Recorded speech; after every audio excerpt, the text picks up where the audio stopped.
Bismillahirrahmanirrahim. Good morning, good afternoon, and good evening from my side. This is once again, we are here, Professor Dr. Huma Shah in front of you, and welcome to the World Eye Club. Today, we are going to discuss a global talk on sustainable action with our esteemed guest from USA. But before introducing her, let me share that what we are going to discuss today. It's all about SDG4, yeah, which is quality education, which is to how to unlock your potential transforming lives. Yes. In today's program and show, in the upcoming 20 minutes, you are going to learn that the quality education is the basic fundamental human rights. Yes. And a key driver of sustainable development.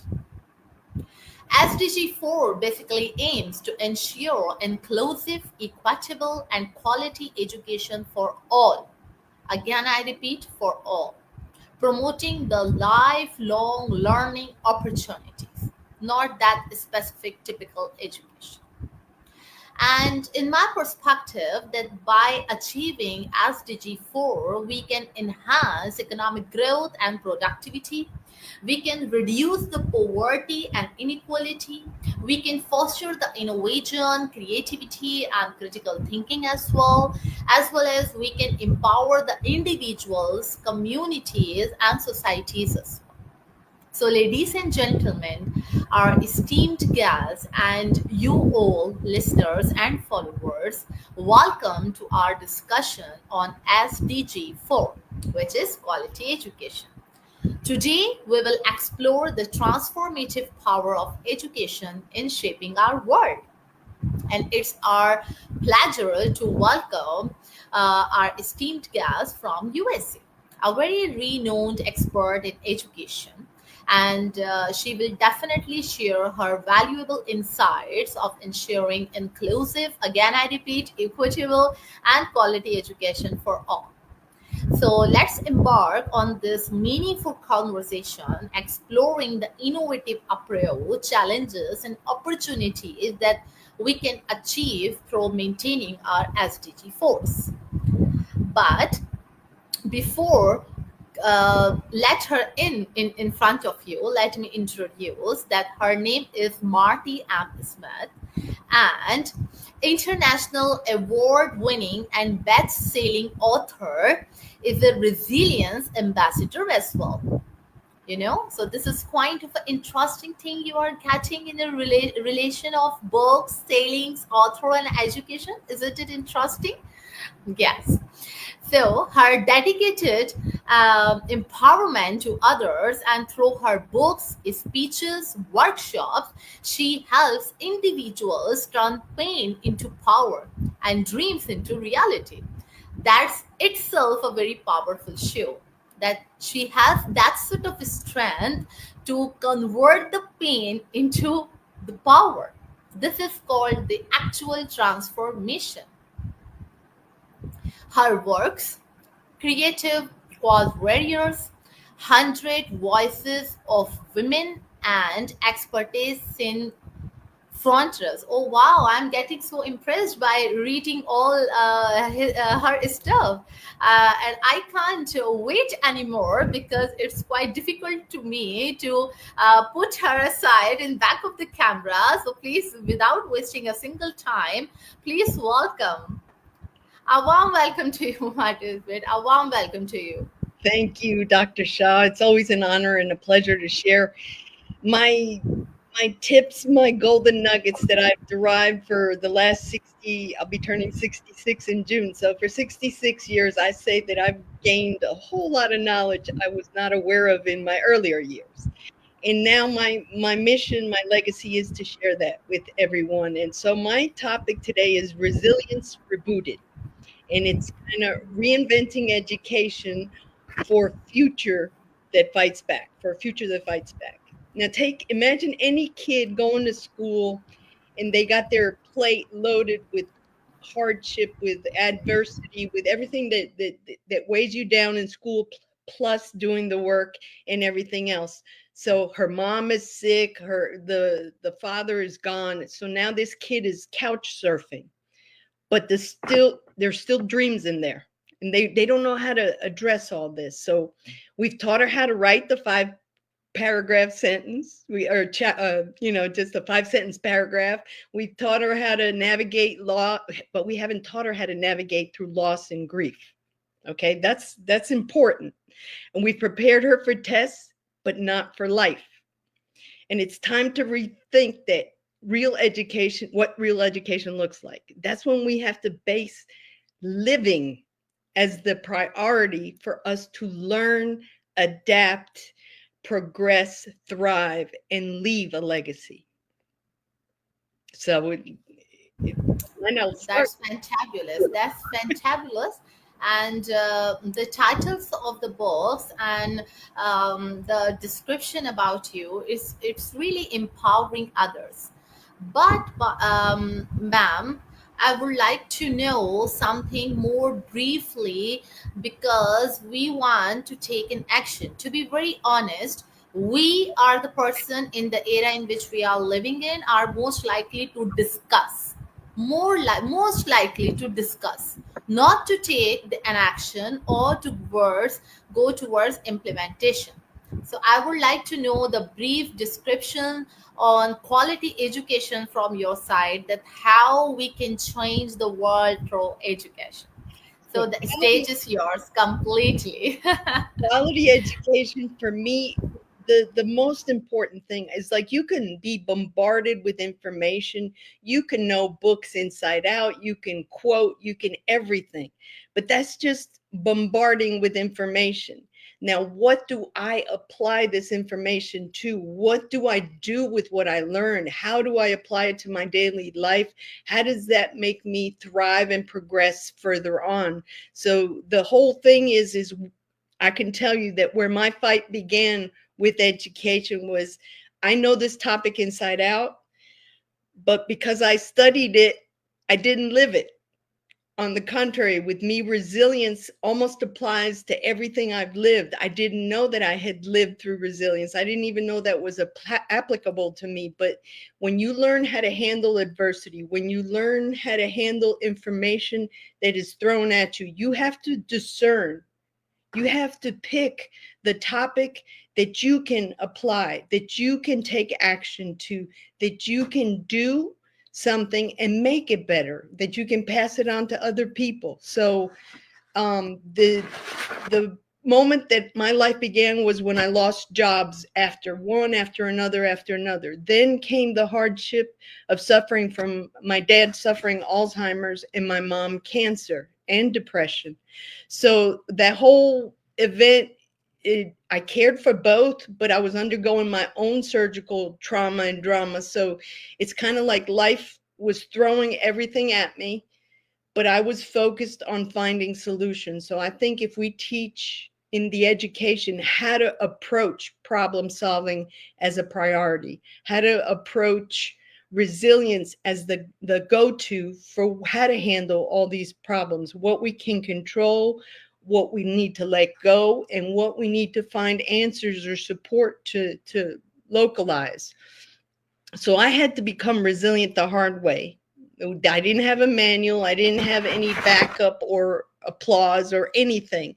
That's why I'm here today, because I believe no child, no caregiver, no human should have to guess their way through a storm without the tools to support it. And the gap in education, our education system contains heavy content, tons of it, but the context, the memory retaining of that context is that we suddenly battle anxiety, and none of that we learned in school, even no matter how high the level, did we get, to use or apply any of that. So that's important. So we ask people to pass math tests, and we teach them how to process, but we don't teach them how to process the pain. So both are important. But do they know how to manage the emotional triggers? Do they know how to recover from failure? Face the real loss and real world skills. Those are the things that we need to look at. Because in that, like if you fail a test in math, no one's going to come say, oh, what did you learn from it? They're going to say, no, you got to take it again. It's like you're constantly running through the mill on everything that you do until you get that score. But that score means nothing to you except you passed. But how does that affect your life? How does that enhance you thriving and living in a culture that's full of adversity, that's full of problems? We can bitch, moan, and complain about everything that's wrong with the world, but how many people do you hear, well, I think we should try this, or I think we can look at it a different way? So this is why resilience is so adaptable to everything. I've moved 49 times in my lifetime. I've been to at least 18 different schools from kindergarten to graduating high school. In every one of those, I tried to be my best A student. And I did really good with the grades.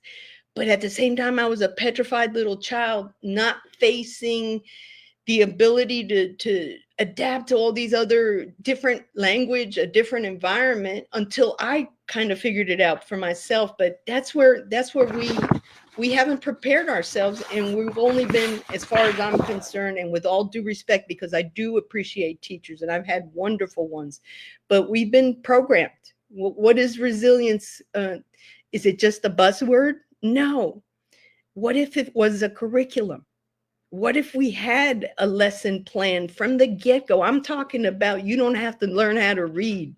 You just have to learn how to speak and say, okay, if you were in the playground and you got into a fight, what did you do? What made you mad? What made you think you could, get away with it? And so you start, if you practice, if you start realizing the thought process, the problem solving techniques, then it's not as traumatic because you're facing it. You're embracing something that's challenging you, but it builds confidence. And I think that can be done with every single child available in this world right now, no matter what language, no matter where they come from. Money is not a problem. You can teach this and pass it on. And the kids can teach their parents or rejuvenate what the parents have seemed to have lost in the process of life. So it's teachers are no longer your instructors. They are your resilience architects in my book.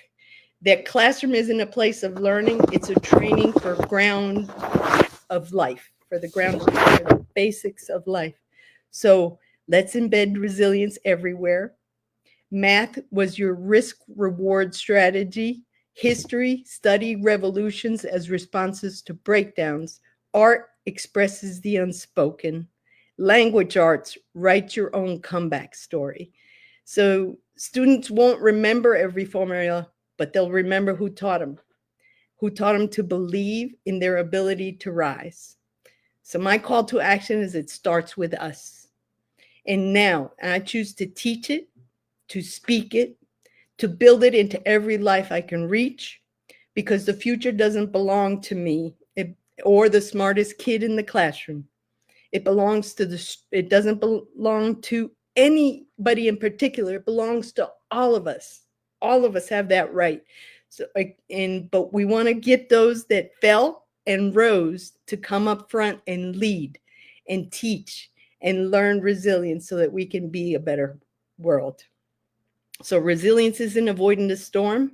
It's about learning to dance in the rain and rebuild your shelter first. Thank you. Thank you so much. And I think that's really meaningful to understand.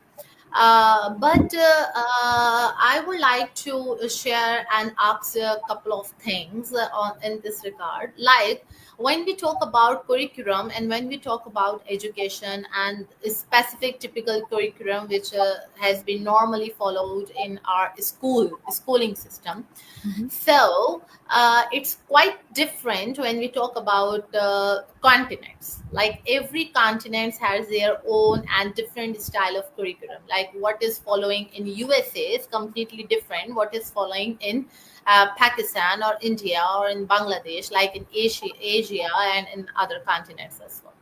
So my question is to you that how can we measure and improve the quality of education beyond just access to the school. Number one. Number two, that by using the technology, how can the technology enhance the access to quality education? It depends on the different curriculum and specific states of the world as well, especially in the remote or undeserved areas, especially. So, what's your perspective in this?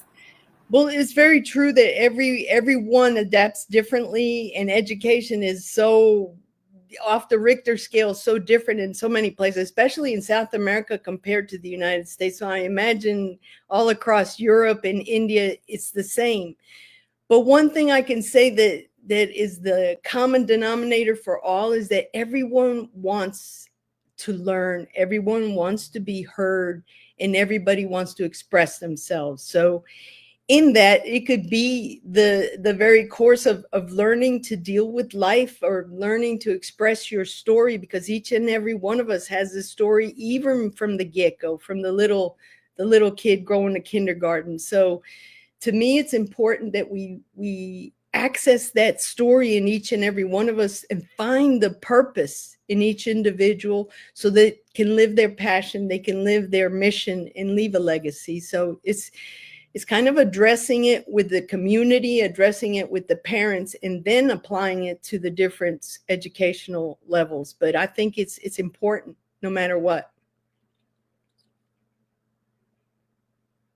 Yeah, I do believe in this as well. So, ma'am, could you please tell me more about that? What are the specific strategies can be implemented to promote the lifelong learning opportunities, and especially when we talk about skills development, intelligence, emotional intelligence, physical intelligence, mental intelligence, social intelligence? So what strategies can be implemented to promote lifelong learning opportunities? And this is where I think if we teach tips, like skills on a daily basis, of how to look at your day with gratitude in the morning, and say, okay, I'm grateful I'm alive. I'm grateful I could see, I could talk, I can walk, I can. Okay, so you're already adding to the plus side of life. Okay, if a kid faces a day that way, or a child, or anyone being educated faces the way with that frame of mindset, they're going to find opportunities, they're going to find solutions to the problem. So I think in me discovering that practice, I've learned to deal with adversity a whole lot, especially just recently in emergency room. The old Martie from before would have been screaming memes, oh my gosh, I'm going to die. And now it's like, okay, this is part of the process. I learned to be brave, I learned to be confident, and I need to learn and trust in my faith. So it's kind of like learning to adapt to all the different situations. But I think it's very basic, and I think everyone needs it, no matter how far they get along in the educational level. Yeah, I think that really suit the idea. One more thing, that do you really think that quality education, like we are specifically promoting and highlighting SDGs right now, no? So SDG 4, highlighting quality education, and what we are talking about. So some of the educators and trainees as well thinks, mostly I'm talking on behalf of the dozens of people who are working in the worldwide as well. What do you think that the quality education, when we teach, when we study as well, so it's crucial for the independent age groups, or we should start providing quality education from the early childhood? Because many of the educators think that when we talk about toddlers, like from 0 to 4 years, or like the small children, you can say Yes. the kids, they are very much interested to do with the project based learning, not according to the quality education learning. So can't we merge these two things together to build up with it in insights our students and kids soul to doing the same thing from their early stages of life. I think, like I said, as soon as you're aware, you're gonna face adversity. Mom didn't feed me, whatever, you just, as little kids, you either respond with fear, you respond with doubt, or you go to mom. But the thing is what if mom is not there? We have to have that formula that that we can rely on no matter where we are. And that formula to me is the resilience. So as far as I'm concerned, the younger you teach them, the more they'll understand as they grow older and evolve into, and still educate them with all the necessary topics, but they will find their passion and their purpose, knowing their resilience, knowing what bothers them, knowing what they're not good at. And that's how you find, your passion, when you discover the results you've made, but you use those adverse points as a lesson for a life plan. Exactly. I concur on this, but there is a lack of education. Yeah, there is a lack of quality education. Definitely, there is a huge lack. So, what do you think that what role does teacher training and support play in addressing the lack of quality education? And this I think there's a lot of pressure on the teachers to educate the children Yeah. 100%. But this is where, as a parent, as an adult taking care of other children, I don't have my own children, but I definitely make it a point that if I'm in front of children, I'm going to watch and mind my manners and everything else. Why? Because the slightest little slip up as an adult, a better known adult, will teach that child that it's okay and it's not okay. But if the parents are on top of the education system, if the parents are chipping in to learn about resilience, so I think it's community that has to be behind the education, as well as the parents and everyone surrounding, to get it to lock in to be better for everyone. Yeah, exactly. I think that these are the most important points that we have put it together and start doing implementation so that this will only the way to achieve our goal. I repeat again that only discussion is not well enough. We need to move forward towards the next step, which is to take an action, to start an implementation. Start from your school, start from your home. Your home is itself a big school for your children, for yourself as well.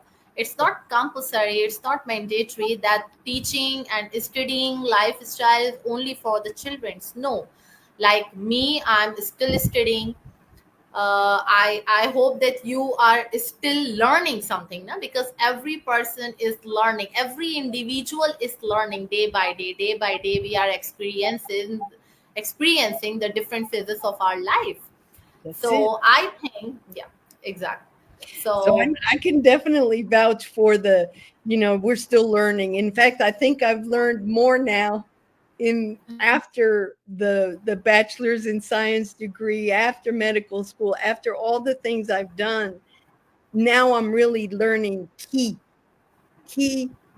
points of what it is that makes my life better, what it yeah, is that makes me get in the grind of frustration, and what it is that I need to let go. And when you do that, you have clarity, you get more imagination, you get more creativity, you get more positivity. And thanks be to all of that, I've decided to write this year. I started developing the children's books, and there's 3 series, but they start with the 4 to 10-year-olds, and then it goes to the teenagers, and then it goes to the children that are special, that aren't the used to the daily grind of going to school and passing a grade. These kids are super talented, but they haven't been addressed properly because they have autism or they have other disqualifying abilities to be in the classroom with the rest of the people just being bombarded with information. So we need to be very selective on how we teach these kids.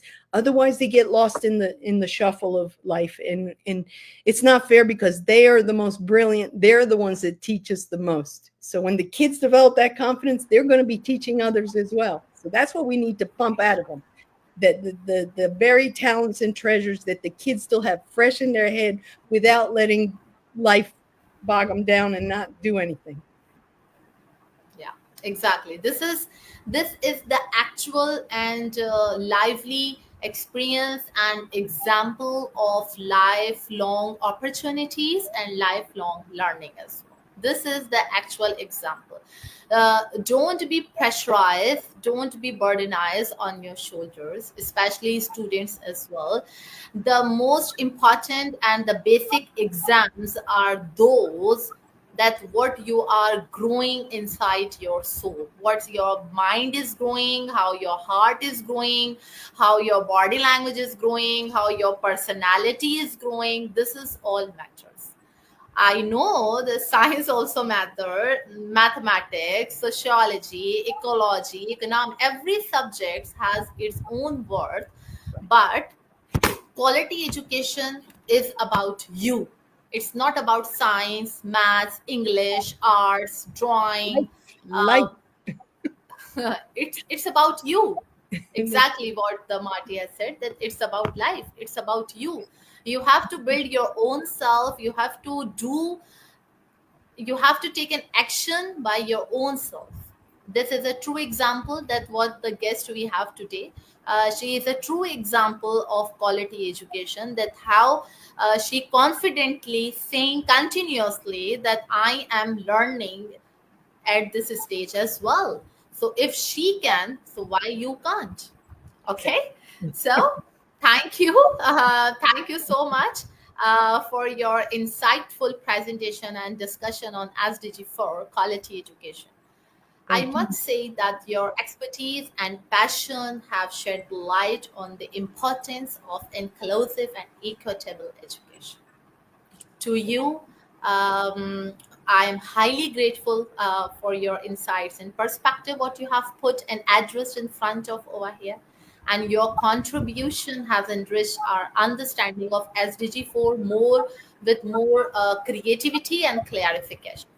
And to all of you, especially all the participants who are watching us right now, and most probably who will watch the recording, which is a very common thing in Facebook. Due to the different time zones, I can understand definitely. So, thank you for engaging in this meaningful conversation. Let's continue to advocate for quality education and work towards a brighter future. And the discussion does not end here. Let's stay connected, share the knowledge, strive for the world where everyone has access to quality education. Amen. Okay. Amen. Thank you, Dr. Shaw, for having me here. And thank you everyone that listens. And please take a little drop of gold out of this talk, and remember, it starts with you. It starts with you. It's not Yeah. who your teachers are or anything. It starts with you. And how do you look for more out of everything that you approach? Thank you. Thank you so very much from the bottom of my heart, Martie Smith. And I'm highly looking forward, and we all are highly looking forward to have a great discussion with you very soon again. Thank you. Thank you. Lots of love to you and all of you. Take care. Until then, bye. God bless.